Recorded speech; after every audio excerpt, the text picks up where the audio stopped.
चित्त की एकाग्रता कैसे सधे?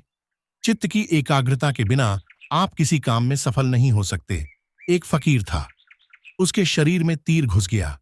इससे उसे बड़ी पीड़ा हो रही थी।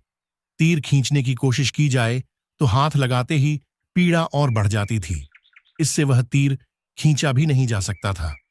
उस समय क्लोरोफॉर्म जैसी बेहोश करने वाली दवा भी नहीं थी। बड़ी समस्या खड़ी हो गई। पर जो लोग उस फकीर को जानते थे बोले, तीर ना अभी मत निकालो। फकीर जब नमाज पढ़ने बैठेगा तब निकाल लेंगे। शाम को फकीर नमाज पढ़ने लगा। पल भर में ही उसका चित्त इतना एकाग्र हो गया कि उस दौरान जब उसके शरीर से तीर निकाला गया तो उसे पता भी नहीं लगा। कैसी जबरदस्त है यह एकाग्रता। सार यही है कि चित्त की एकाग्रता के बिना आप किसी काम में सफल नहीं हो सकते। यदि चित्त एकाग्र रहेगा तो सामर्थ्य की कमी न पड़ेगी। 60 वर्ष के बूढ़े होने पर भी किसी नौजवान की तरह आप में उत्साह और सामर्थ्य दिख पड़ेगा। इंसान ज्यों-ज्यों बुढ़ापे की तरफ बढ़े त्यों-त्यों उसका मन अधिक मजबूत होता जाना चाहिए। फल को ही देखिए ना।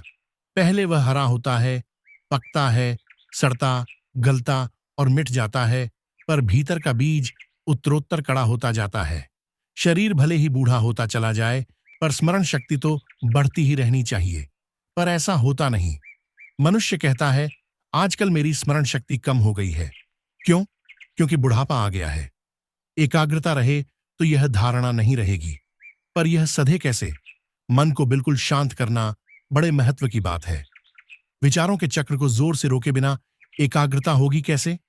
इसके लिए आपको बाहर के अपरंपार संसार से अपना ध्यान बंद करना होगा। अपनी ऊर्जा क्षुद्र बातों में खर्च नहीं करनी चाहिए, जैसे हम स्थूल विषयों में खर्च करते रहते हैं।